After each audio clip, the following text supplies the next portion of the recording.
Olá, eu me chamo Isaac Torquato. O tema do nosso vídeo de hoje é as reformas pombalinas, período esse que vai marcar ali a história do Brasil de 1750 até 1777. Esse contexto, ele faz parte dentro do conjunto que nós conhecemos como período colonial. E ele é muito importante, dando sequência nas aulas que temos aqui sobre mineração, para entender a virada da colônia e também da metrópole que é Portugal. Nós iremos entrar aqui em dois pontos específicos, tanto as reformas pombalinas lá em Portugal e logo, as reformas pombalinas também aqui na colônia, na época, América Portuguesa, o Brasil. Iremos explicar um pouco esse contexto e o que foi esse período. Eu me chamo Isaac Torquato, eu tenho formação em História pela Universidade Federal Rural do Rio de Janeiro e hoje iremos falar um pouco sobre as reformas pombalinas. Pessoal, o primeiro ponto é entender que as reformas pombalinas ela vai acontecer durante um contexto que antecede diversas crises que estavam ocorrendo lá em Portugal. Nós iremos entrar em cada ponto ali muito específico. Esse período é onde que o rei chamado Dom José I, lá o rei de Portugal, ele vai nomear como primeiro-ministro o Marquês de Pombal. O primeiro-ministro Marquês de Pombal ele vai ser nomeado para resolver todos esses problemas que eram derivados de crises que vinham acontecendo aqui no contexto da América Portuguesa, tanto no contexto português. Crises essas como da União Ibérica, crises essas também derivados do Tratado de Methuen, além de outros propostas muito importantes, certo, pessoal? Isso é o primeiro ponto importante. Outro ponto que eu quero sempre destacar é que quando nós falamos sobre o Marquês de Pombal, a gente coloca ele como um déspota esclarecido. E o que seria um déspota esclarecido? Em linhas gerais, o déspota esclarecido, ele está sendo, olha aspas, influenciado pelo iluminismo. Ele é aquele rei absolutista ou aquela pessoa absolutista que o quê? Que está agora sendo submetido a uma legislação, uma constituição, submetido a alguns ideários iluministas, obviamente, porque ele tem medo de acontecer como aconteceu lá na Inglaterra, que os reis perderam a cabeça, como vai acontecer mais para frente aqui nesse caso, da Revolução Francesa. Ele é aquele rei que vai tentando driblar cada vez mais para poder ficar no poder. Até porque o contexto do século XVIII já é um contexto onde o iluminismo está aflorando. É um contexto onde as monarquias absolutistas estão entrando em desuso, elas estão sendo questionadas. Então o Marquês de Pombal, ele não deixa de ser um déspota esclarecido. Esse ponto, primeiro, ele é muito importante. É imaginar o quê, que o déspota, ele é influenciado pelo iluminismo, mas ele não deixa de ser um absolutismo. Esse é um ponto muito importante, a gente nunca pode deixar de esquecer. Entrando em outro aspecto, os aspectos do contexto histórico, o que estava acontecendo entre Portugal?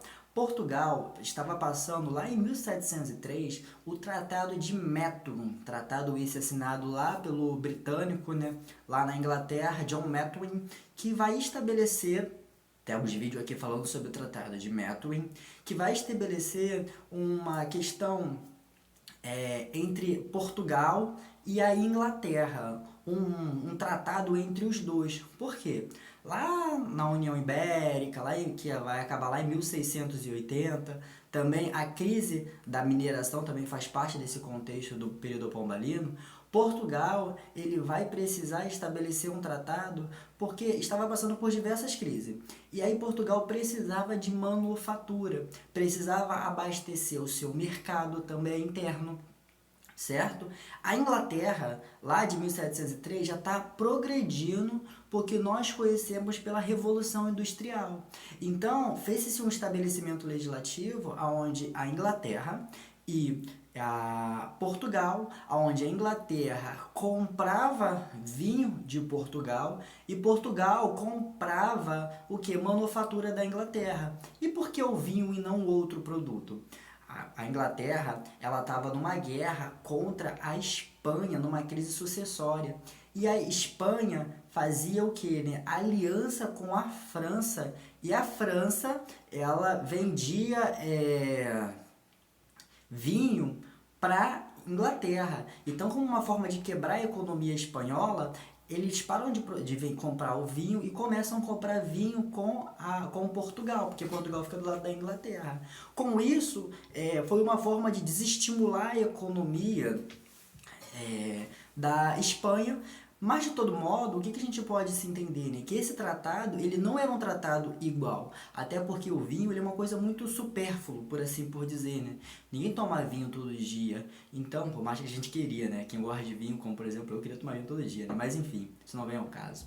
Então, dentro deste tratado, a Inglaterra ela vai sempre... A Inglaterra não, desculpa. Portugal ela vai estar sempre na desvantagem, a Inglaterra sempre na vantagem, com a sua balança comercial favorável, onde ela exporta muito mais e importa muito menos. Mas já Portugal, com a sua balança comercial favorável, ela vai estar desfavorável, pois ela vai importar muito mais e vai exportar muito menos. E o período do Marquês de Pombal, ele vem o quê, né?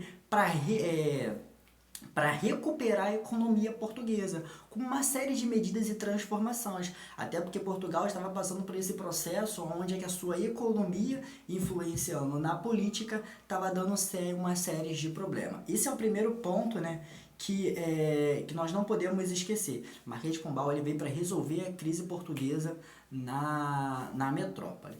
Agora nós vamos dividir em dois pontos importantes. O primeiro é as reformas pombalinas lá em Portugal, que vai influenciar depois as reformas pombalinas aqui no Brasil. E por fim nós vamos entrar agora nas importâncias que deixaram, né? Mas isso é mais para o final do vídeo. As reformas pombalinas lá em Portugal foram muito importantes, né? Primeiramente que ele vai atacar dois grupos que já não tinham mais aquele prestígio, já não era mais tanto influente quanto aquele Portugal lá do século XVI e do século XVII, como as grandes potências marítimas, como a grande burguesia, a nobreza. Então ele vai começar ali entre linhas, né, diminuir a influência e o poder da nobreza e do clero, mas já iremos falar já sobre o clero. Beleza, pessoal? Um ponto importante é que o Marquês de Pombal, pensando na sua produção da balança comercial favorável, né, de exportar mais e importar menos, ele vai incentivar a manufatura portuguesa. Como eu trouxe para vocês, né? Precisava o quê, né? Evitar de comprar da Inglaterra. Já que a gente quer evitar de comprar da Inglaterra, então a gente vai produzir a nossa manufatura. Para o quê? Para que o seu tratado de Methuen tenha menos influência na economia dentro de Portugal. Esse é o primeiro ponto importante, incentivar a manufatura. Ele vai criar uma companhia do Eldorado. E o que essa companhia ela representa, né? Ela representa uma companhia com uma fabricação de vinho, para que se possa produzir cada vez mais e mais vinhos, para que eles possam exportar muito mais. Olha como é que ele está fazendo uma série de medidas para que se possa restabelecer a economia portuguesa durante aquele período, para que Portugal possa se ascender novamente dentro desse processo do mercantilismo, já entrando já também no processo da Revolução Industrial, entre outros e outros pontos. Beleza, pessoal? Além disso, ele vai criar um imposto de subsídio literário. E por que ele vai criar esse imposto?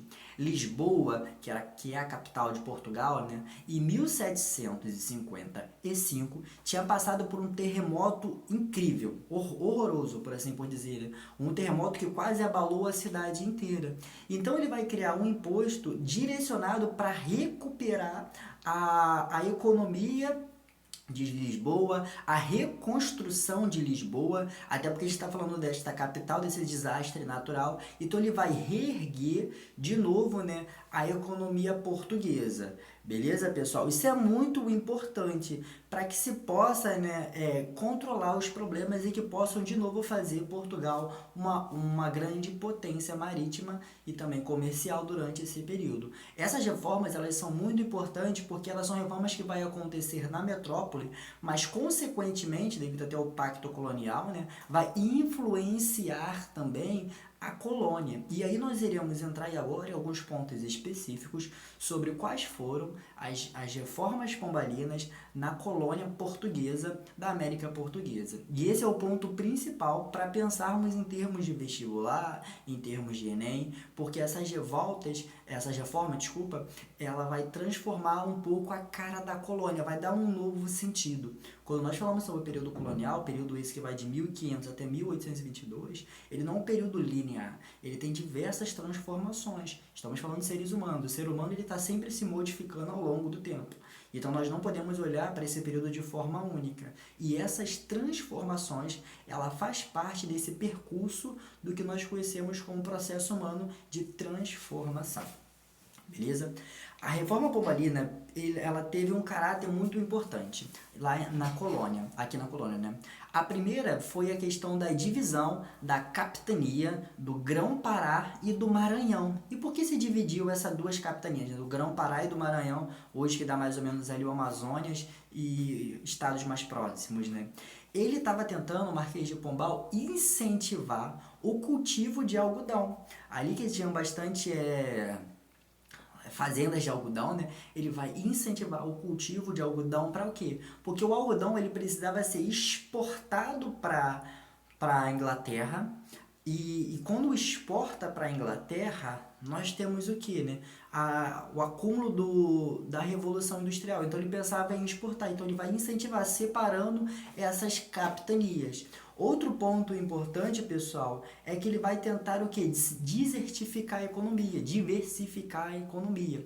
Antes que a cana-de-açúcar, o ouro já estava em declínio, já não era mais aquele ouro lá do início do século XVII, de 1695, de 1700 e pouco, então o ouro estava acabando, até porque o ouro a gente não planta. Então ele está pensando que em diversificar a economia, ter vários atributos para que se possa, né, ter outras saídas e outras escapatórias. Beleza? O motivo, né, como eu disse para vocês, era vender. Um outro ponto crucial, isso aí você vai marcar um X, um Y, um Z, vai botar uma estrela na cara quando fala sobre o período pombalino, é falar sobre o que, né? Que ele expulsaram os jesuítas do Brasil. Até porque os jesuítas não pagavam imposto aqui no Brasil, tinham suas terras. Do ponto de vista econômico, ele pensava em confiscar as terras para o quê? Né? Para a administração portuguesa. Um outro ponto importante é o quê? É que os jesuítas, influenciados pelo iluminismo, não tem... Vai gerando um atrito, até porque aquela ideia, né, de razão, de superioridade, não faz sentido, né, para uma colonização católica. Esse ponto também ele é muito, muito importante. Beleza, pessoal? Eu queria também destacar um outro ponto que é o quê, né? Que é a proibição de manufaturas no Brasil. A manufatura ela é algo que não foi mais utilizado no Brasil, até porque a colônia ela precisa o quê, né? Exportar. A colônia ela não pode ter os seus próprios desenvolvimentos.